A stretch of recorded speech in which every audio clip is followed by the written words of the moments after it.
তাহলে সেটি কিভাবে আমরা গণতন্ত্রকে চর্চা করতে আমি সক্ষম হব না।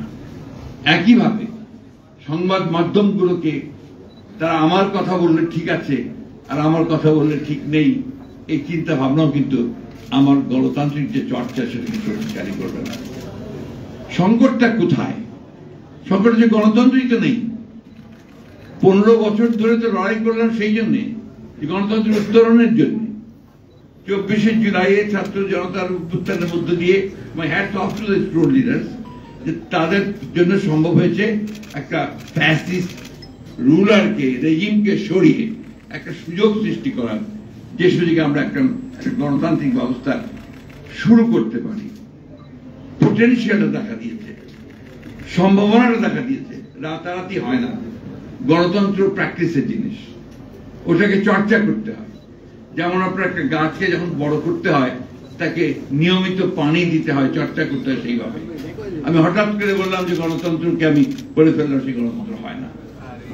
আরেকটা কথাতে গণতন্ত্র হয় না, এটাই করতে হবে, এটাতে অন্য কোনো কিছু হবে না। এই যে মানসিকতা, এই মানসিকতা কিন্তু আমাকে গণতন্ত্রকে চর্চা করতে দেবে না। আরেকটা জিনিস সবচেয়ে বড়, জনগণের উপরে আস্থা রাখতে হবে, তার চিন্তা ভাবনা, তার রায়, তার মত, তার উপরে আস্থা রাখতে হবে। আমার বাবা তিনি কিন্তু মুসলিম লীগ করতেন, আপনি জানেন অনেকেই, কিন্তু চিন্তায় ভাবনার কথাবার্তায় অনেক তখনকার দিনের তুলনায় অনেক আধুনিক ছিলেন।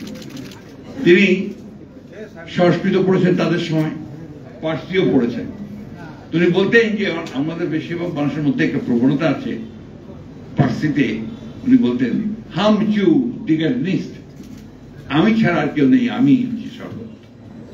আর সংস্কৃতে আছে এক মেঘ দ্বিতীয়, আমি হচ্ছে একমাত্র।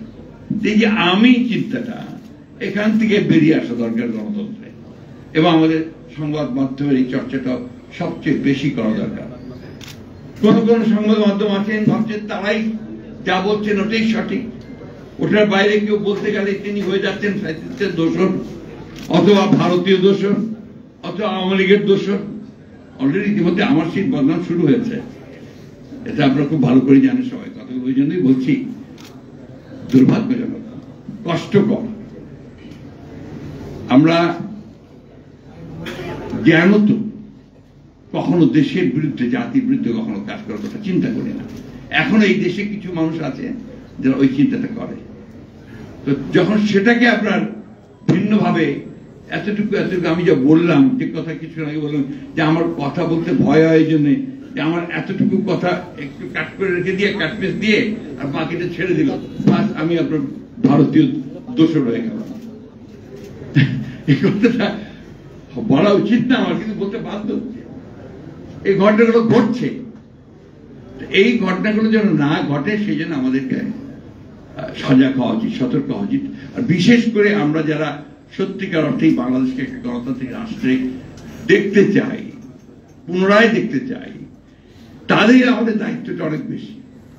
একই সঙ্গে যারা নতুন করে আমি যারা ইয়াং জেনারেশন আসছে, আমি অত্যন্ত আনন্দিত এবং আপনার বলা যেতে পারে আশাবাদী যে ইয়াং ব্লাড ছাড়া তো কোনো কিছু এগোয় না।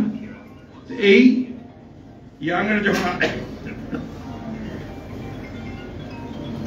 আসছেন তখন ওই বিষয়টা তাদের মাথায় রাখাটা বেশ, এই বিষয়টা তাদের মাথায় রাখা খুব জরুরি বলে মনে করি।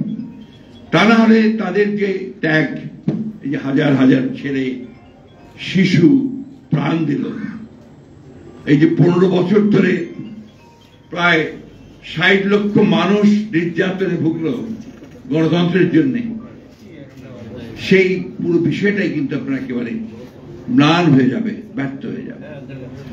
আমি আপনাদেরকে এটুকু নিশ্চয়তা দিতে পারি, আমাদের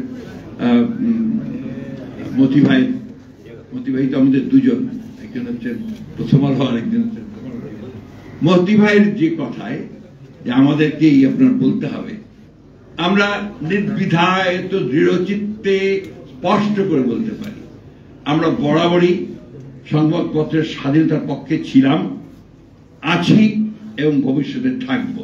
সে গভর্নমেন্টে থাকি আর না থাকি, যেখানেই থাকি, এই ব্যাপারে আপনাদেরকে আমরা নিশ্চয়তা দিতে পারি। এবং আপনাদের প্রতি অতীতে এই যে নির্যাতন হয়েছে, নিপীড়ন হয়েছে, আপনাদের আইন কানুনগুলোর যে পুরোপুরি ফ্যাসিবাদী চরিত্র দেওয়া হয়েছে, এগুলোর বিরুদ্ধে কিন্তু আমরা লড়াই করেছি, আমরা লড়াই করে চলেছি, এখনো করছি।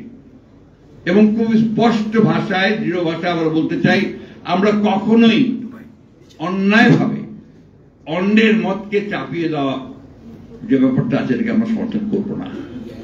আমরা আরেকজনের মতের স্বাধীনতাকে নিশ্চয়ই সেটাকে আমরা দৃঢ়ভাবে আমরা সেটাকে সমর্থন দেব। আমি তো আসলে এটি নাও করতে পারি, করি না হয়তো, কিন্তু সেটাকে আমি আপন করার চেষ্টা করব। এটাই আমাদের চিন্তা, এটাই আমাদের ভাবনা। একটা বিষয় আমি আপনাদেরকে নিশ্চয়তা দিতে পারি যে আমরা সংবাদপত্রের স্বাধীনতা, এটা আমাদের অন্যতম, আমরা দেখলেন 31 দফার মধ্যে এটা আমাদের আছে, 27 দফার মধ্যে ছিল, তারও আগে ছিল, 2016 ছিল সংস্কারের। আমাদের মধ্যে তো আপনার প্রচারণা চালা হয় যে আমরা কি সংস্কারের বিরুদ্ধে, প্রায় বলা হয় যে সংস্কার, আমরা নির্বাচন চাই। অর্থাৎ সংস্কার বিষয়টাই শুরু হয়েছে আমাদের দ্বারা। আমরাই আপনার একদলের শাসন ব্যবস্থা থেকে বহুদলের শাসন ব্যবস্থায় গেছি, আমরাই আপনার পার্লামেন্টারি ফর্ম অফ গভর্নমেন্টে গেছি প্রেসিডেন্ট ফর্ম অফ গভর্নমেন্ট থেকে। আমরা আমাদের অনেক আপত্তি সত্ত্বেও আমরা কেয়ারটেকার গভর্নমেন্টকে আমরা সংবিধানে নিয়ে এসেছি। এগুলো বাস্তবতা।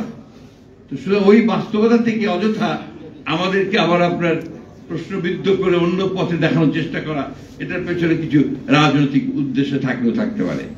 তবে আমরা আপনাকে নিশ্চিত করতে পারি যে আমরা সংবাদপত্রের স্বাধীনতায় বিশ্বাস করি, শুধু নয়, এটা আমাদের বিশ্বাস, আস্থা, এবং এটাকে আমরা যদি কখনো আমরা সুযোগ পাই সরকারিভাবে, সেখানেও আমরা এটাকে এস্টাবলিশ করব, না পেরে বিরোধী থাকলে সেখানেও আমরা সেটাকে এস্টাবলিশ করার জন্য লড়াই সংগ্রাম আমাদের চালিয়ে যাব।